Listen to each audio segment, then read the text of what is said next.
નમસ્કાર. ધોરણ 10 science and ટેકનોલોજીના પ્રકરણ 15નો આજે આપણે પાર્ટ 3 જોઈશું. આ પહેલાં આપણે પાર્ટ 2 સુધી જોઈ ગયા હતા. પાર્ટ 3માં આજે આપણે 15.2 એટલે કે આપણી પ્રવૃત્તિઓ પર્યાવરણને કેવી રીતે અસર પહોંચાડી શકે છે તેનો અભ્યાસ કરીશું. આપણે તેમાં જોઈએ કે આપણી પ્રવૃત્તિઓ પર્યાવરણને કેવી રીતે અસર પહોંચાડી શકે છે. તો આપણે જાણીએ છીએ કે પર્યાવરણમાં કોઈ પણ પરિવર્તન આવે તો તેની અસર આપણે થાય જ છે. એ જ રીતે આપણી પ્રવૃત્તિ દ્વારા પર્યાવરણને પણ અસર થતી જોવા મળે છે. તેની અહીં વાત કરી છે, જેમાં આપણી પ્રવૃત્તિઓ આપણે જાણીએ છીએ કે આપણે દરરોજ ઘણી બધી ફેસિલિટીઓ જોઈએ છે અને આ ફેસિલિટીના કારણે આપણે નવી નવી ફેક્ટરીઓ, નવી નવી ટેકનોલોજીઓ, નવી નવી ઇન્ડસ્ટ્રીઓ એ નાખતા જઈએ છીએ, નવા વાહનો, અને જેના કારણે પર્યાવરણમાં પ્રદૂષણનું પ્રમાણ વધતું જાય છે અને તેના કારણે પર્યાવરણ છે એ ધીમે ધીમે તેના ઉપર વિપરીત અસર થતી જાય છે. તો આમ ઘણી બધી એવી સમસ્યાઓ છે, જેમ કે જંગલોનું વનનું પ્રમાણ ઓછું થવું, જંગલોનું પ્રમાણ ઓછું થવું. આ સિવાય દરિયાની અંદર રહેલા જીવોનું ધીમે ધીમે સંખ્યા તેમાં ઘટવી, તાપમાનમાં વધારો થવો, અને આ ઉપરાંત આપણે અહીં જેનો અભ્યાસ કરવાનો છે એ ઓઝોન સ્તરનું ઘટવું, અને આ ઉપરાંત કચરાનું વ્યવસ્થાપન. આવી ઘણી બધી સમસ્યાઓ છે એ પર્યાવરણને અસર પહોંચાડી શકે છે. તેના વિશે આપણે અહીં અભ્યાસ કરવાનો છે. જેમાં આપેલું છે, આપણે જોઈએ કે આપણે બધા પર્યાવરણના અંતર્ગત ભાગ સ્વરૂપે છીએ. આપણે બધા પર્યાવરણના જ ભાગ છીએ અને અંદરનો એક આવશ્યક એવો અંગ છે, એમ કહીએ તો પણ ચાલે. આપણે પર્યાવરણનું એક અંગ જ છીએ. જેમાં કહ્યું છે, તેથી પર્યાવરણમાં થતું પરિવર્તન આપણને અસર પહોંચાડે છે અને આપણી પ્રવૃત્તિઓ આપણી ચારે તરફના પર્યાવરણને પણ અસર પહોંચાડે છે. આપણે પર્યાવરણનો એક ભાગ છીએ, જેથી કરીને પર્યાવરણમાં જો કોઈ ફેરફાર થાય તો તેની અસર આપણને થાય છે અને આપણી પ્રવૃત્તિ દ્વારા પર્યાવરણને પણ તેની અસર થતી જોવા મળે છે, તેવી અહીં વાત કરી છે. જેમાં કહ્યું છે કે ધોરણ 9માં આપણે અભ્યાસ કરી ગયા કે આપણી પ્રવૃત્તિ પર્યાવરણને કોઈને કોઈ પ્રકારે પ્રભાવિત કરે છે. આ ભાગમાં આપણે પર્યાવરણ સંબંધી 2 સમસ્યાઓના વિષયમાં વિસ્તૃતથી ચર્ચા કરીશું, જેવી કે ઓઝોનના સ્તરનું વિઘટન અને કચરાનું વ્યવસ્થાપન. અહીં પર્યાવરણ સંબંધી સમસ્યાઓ હમણાં જ વાત કરી. સમસ્યાઓ તો ઘણી બધી છે, જેમાંથી આપણે અહીં 2 જ સમસ્યાનો અભ્યાસ કરવાનો છે. પહેલો ઓઝોન સ્તરનું વિઘટન અને બીજું છે કચરાનું વ્યવસ્થાપન. જેમાં આપણે સૌથી પહેલાં જોઈએ ઓઝોન સ્તરનું વિઘટન. તો એમાં 15.2.1 ઓઝોન સ્તર અને તે કેવી રીતે વિઘટન પામે છે. અહીં ઓઝોન વિશે આપણે ખ્યાલ જ છે, ધોરણ 9માં પણ આપણે શીખી ગયા છીએ કે ઓઝોનનું લેયર પૃથ્વીની ફરતે એક, આમ જોઈએ તો એક રક્ષણાત્મક કવચ તરીકેનું કાર્ય કરે છે. ઓઝોન વાયુ છે એ આમ તો ઝેરી છે. જો એ આપણા શ્વાસમાં આવી જાય તો એ મૃત્યુ પણ થઈ શકે. પણ અહીં જે ઓઝોન સ્તર છે એ આપણા માટે આશીર્વાદરૂપ છે, કારણ કે આ જે ઓઝોન સ્તર છે એ આપણી આ પૃથ્વી છે અને આ પૃથ્વીને ફરતે અહીં ઓઝોન સ્તરનું લેયર આ રીતે આવેલું જોવા મળે છે. આ પૃથ્વી છે અને એની ફરતે આ ઓઝોનનું લેયર છે. આ ઓઝોન છે, જેનું અણુસૂત્ર O3 છે. આ ઓઝોનનું લેયર છે એ ખાસ તો આપણને પૃથ્વીને બચાવે છે અલ્ટ્રાવાયોલેટ કિરણોથી. સૂર્ય છે, સૂર્યના જે કિરણો છે એમાંથી અલ્ટ્રાવાયોલેટ કિરણો, પારજાંબલી કિરણો છે, એ પૃથ્વી ઉપર આવતા રોકવાનું કાર્ય આ ઓઝોન કરે છે. તો ઓઝોનનું લેયર આ રીતે પૃથ્વીની ફરતે આવેલું હોય છે. હવે આ ઓઝોન લેયર કેટલા કિલોમીટરના અંતરે આવેલું છે તેની આપણે માહિતી લઈએ તો પૃથ્વીની દરિયાની સપાટીથી હંમેશા અંતર માપવામાં આવે છે. કે દરિયાની સપાટીથી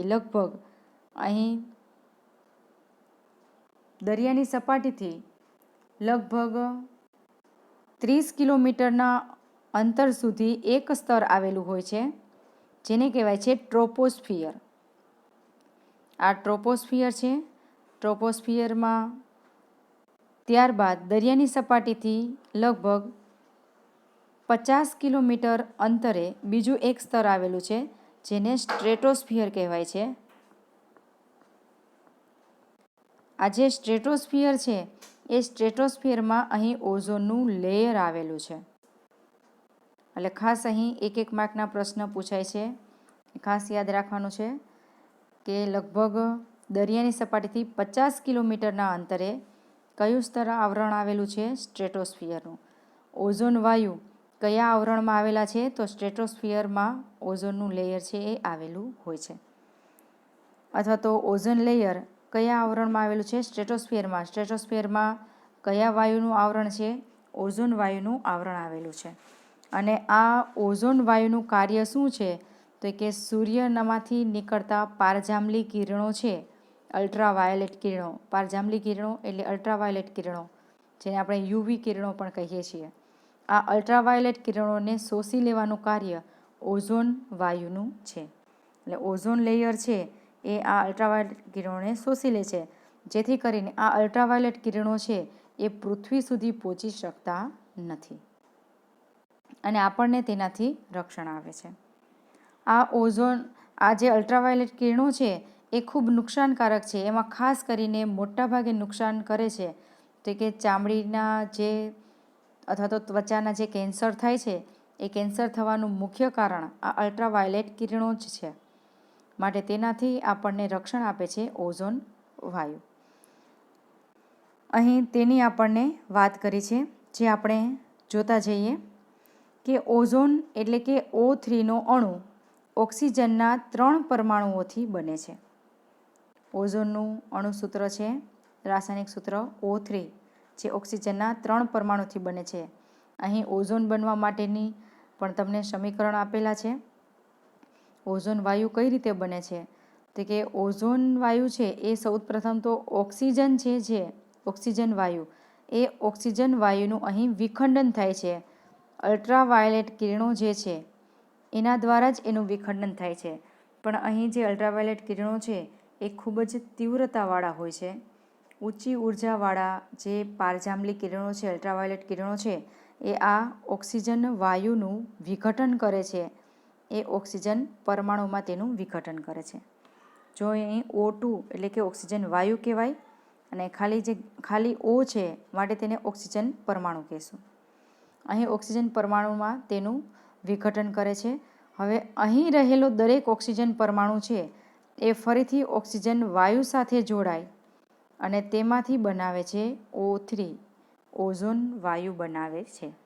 અને આ ઓઝોન વાયુ છે એ પૃથ્વીની બહાર 50 કિલોમીટરના અંતરે એનું લેયર આવેલું હોય છે અને એ લેયરમાં જ એ જગ્યાએ તે રહે છે. તે પૃથ્વીની અંદર આવી શકતા નથી. જો પૃથ્વીની અંદર આવે અને આપણા શ્વાસમાં આવે તો આપણે મૃત્યુ પામે, પણ તેની જગ્યા પૃથ્વીના આવરણની બહાર છે, એટલે કે પૃથ્વીથી લગભગ 50 કિલોમીટરના અંતરે તેનું આવરણ આવેલું હોય છે. એટલે આ રીતે ઓઝોન વાયુ બને છે. ત્યારબાદ જોઈએ કે જ્યારે સામાન્ય ઓક્સિજન, જેના અણુમાં 2 પરમાણુઓ હોય છે, તે ઓક્સિજન બધા પ્રકારના જારક સજીવો માટે આવશ્યક છે. ઓઝોન એક ઘાતક વિષ છે. ઘાતક વિષ એટલે કે એક ઝેરી છે, પરંતુ વાતાવરણના ઉપરી સ્તરમાં ઓઝોન એક આવશ્યક કાર્ય સંપાદિત કરે છે.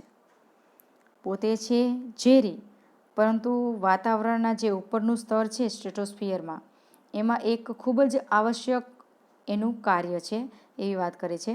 તે સૂર્યમાંથી આવતા પારજાંબલી વિકિરણો એટલે કે અલ્ટ્રાવાયોલેટ કિરણો પૃથ્વીને રક્ષણ આપે છે.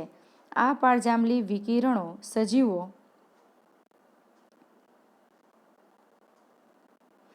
માટે અત્યંત હાનિકારક છે. આપણે જાણીએ છીએ કે પારજાંબલી કિરણો છે એ ખૂબ જ હાનિકારક છે. ઉદાહરણ તરીકે માનવમાં ત્વચાનું કેન્સર ઉત્પન્ન કરી શકે છે.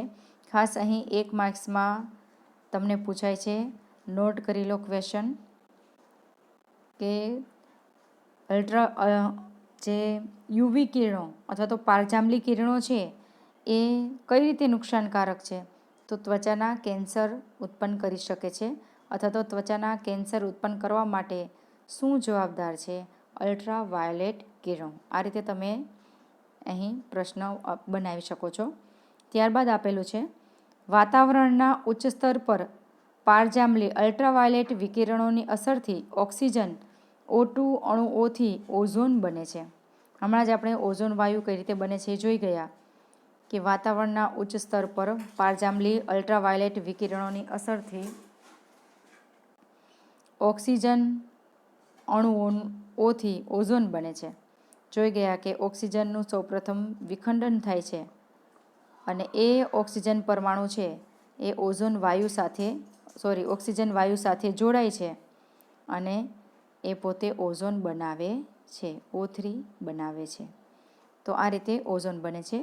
ઉચ્ચ ઉર્જાવાળા પારજાંબલી વિકિરણો ઓક્સિજન અણુઓ O2નું વિઘટિત કરી સ્વતંત્ર ઓક્સિજન O પરમાણુ બનાવે છે. આ જે વાત કરી છે એની જ વાત કરી છે. અહીં આ અલ્ટ્રાવાયોલેટ કિરણો દ્વારા ઓક્સિજનનું વિઘટન થાય છે. તો કેવા અલ્ટ્રાવાયોલેટ કિરણો છે, ખાસ અહીં આપેલું છે, ઉચ્ચ ઉર્જાવાળા પારજાંબલી વિકિરણો. ઓક્સિજનનું વિઘટન થાય છે, પણ કોના દ્વારા થાય છે, તો કે ઉચ્ચ ઉર્જાવાળા પારજાંબલી વિકિરણો દ્વારા આ ઓક્સિજન અણુ જે છે તેનું વિઘટન થાય છે અને ઓક્સિજન પરમાણુમાં એ રૂપાંતર થાય છે. ઓક્સિજનનો આ સ્વતંત્ર પરમાણુ ઓક્સિજનના અણુ સાથે સંયોજાઈને સમીકરણમાં દર્શાવ્યા પ્રમાણે ઓઝોન અણુ બનાવે છે. આ જે ઉત્પન્ન થયેલો ઓક્સિજન પરમાણુ છે એ ઓક્સિજન પરમાણુ ફરીથી અહીં ઓક્સિજન વાયુ સાથે આ જોડાયેલો છે. આ મુક્ત થયેલો ઓક્સિજન પરમાણુ છે એ અહીં ઓક્સિજન વાયુ સાથે જોડાય છે અને ઓઝોન બનાવે છે. અહીં સમીકરણ પણ આપેલું છે. ઓક્સિજન વાયુ છે જે પારજાંબલી અલ્ટ્રાવાયોલેટ વિકિરણો દ્વારા ઓક્સિજન પરમાણુમાં વિઘટન થાય છે તેનું, અને આ ઓક્સિજન પરમાણુ છે એ ઓક્સિજન વાયુ સાથે જોડાય અને અહીં ઓઝોન O3 બનાવે છે. 1 માર્કના પ્રશ્નમાં ખાસ તમને ઓઝોન વાયુનું અણુસૂત્ર પણ પૂછાય છે. ઓઝોન એટલે O3, આપણે ખાસ યાદ રાખવાનું છે.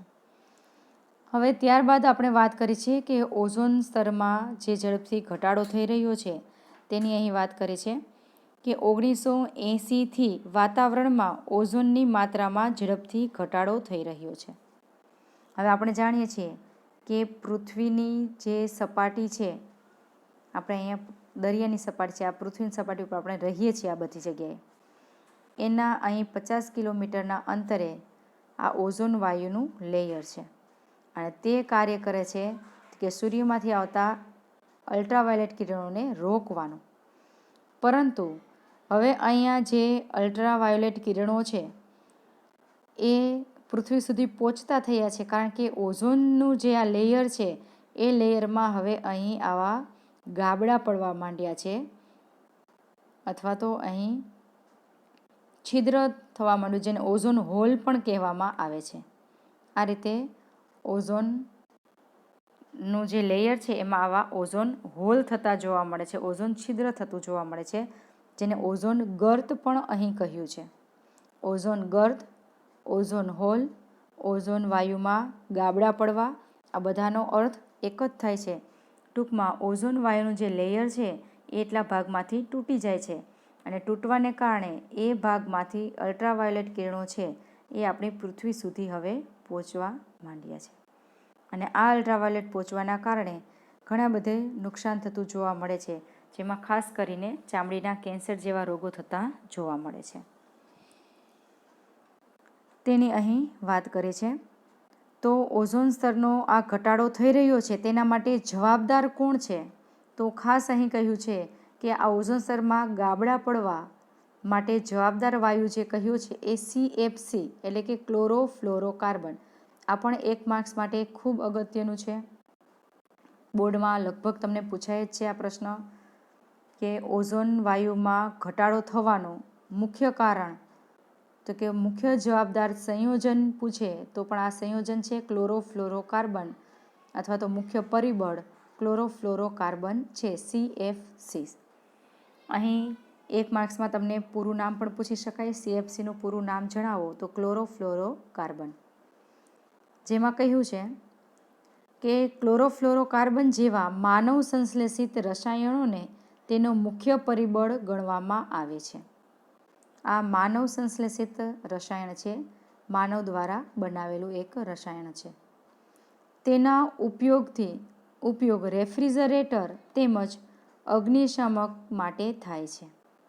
હવે આ CFCનો ઉપયોગ કઈ જગ્યાએ થાય છે તો રેફ્રિજરેટર એટલે કે ફ્રીજમાં એનો ઉપયોગ થાય છે, અને અગ્નિશમન જે ફાયર આગ લાગી હોય તો તેના માટે પણ આ વાયુનો ઉપયોગ થતો જોવા મળે છે.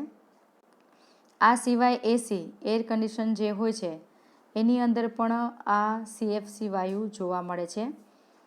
તો જે ફ્રીજ છે, એસી છે, અગ્નિશમન જે સાધનો છે એની અંદર આ વાયુનો ઉપયોગ મોટા ભાગે થાય છે, અને કોઈ કારણસર જ્યારે આ લીકેજ થાય છે ત્યારે આ વાયુ છે એ ધીમે ધીમે ઉપર ચડે છે, અને ઉપર ચડે છે ત્યારે જે ઓઝોનનું જે અહીં વાયુ છે એ ઓઝોન વાયુનું પોતે વિખંડન કરે છે.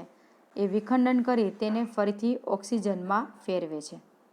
ઓક્સિજન અને ઓક્સિજન પરમાણુ વાયુ અને પરમાણુમાં વિઘટિત કરે છે, જેથી કરીને અહીં ઓઝોનનું પ્રમાણ છે એ ઘટવા માંડે છે, અને આ ઘટવાને કારણે ત્યાં ગાબડા પડેલા જોવા મળે છે.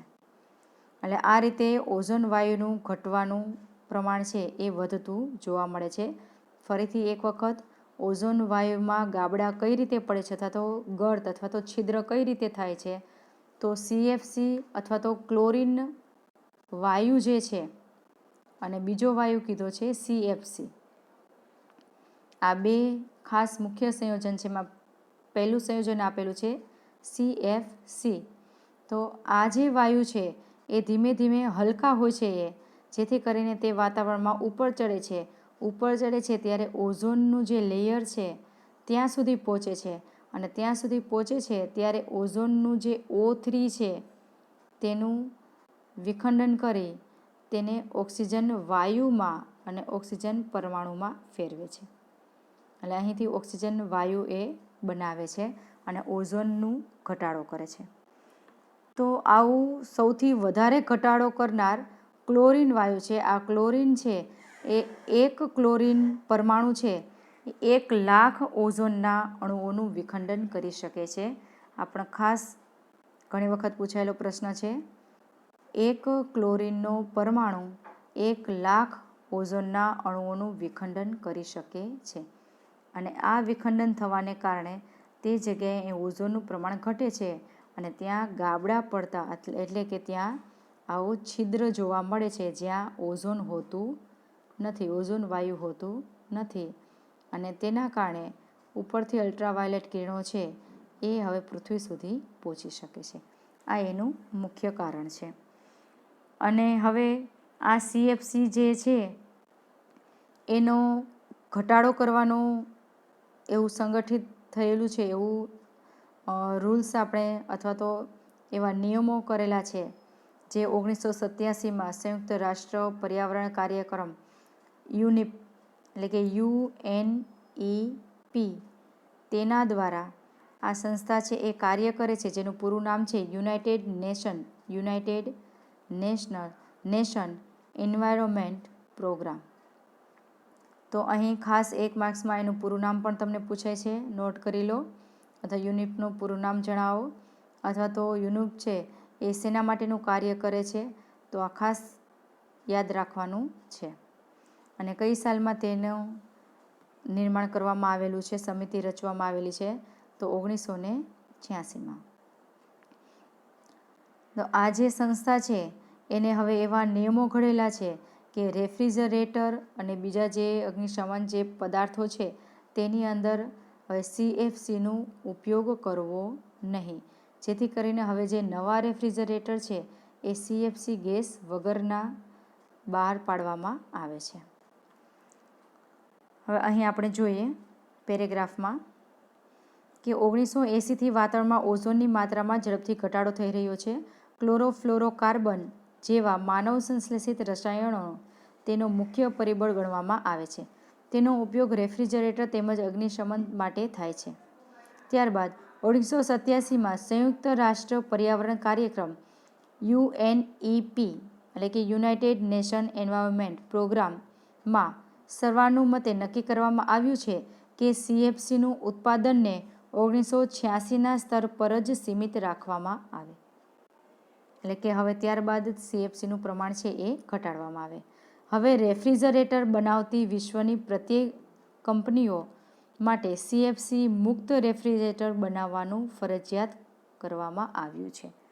કે હવેના જે રેફ્રિજરેટર એટલે કે ફ્રીજ છે એ CFC વગરના હોય છે, કે જેથી કરીને એના જે વાયુ ક્યારેક લીકેજ થાય તો વાયુ છે ઉપર ચડે, અને ઉપર ચડે તો ઓઝોનનું વાયુનું ત્યાં ભંગાણ થતું જોવા મળે છે એ ઓછું થાય.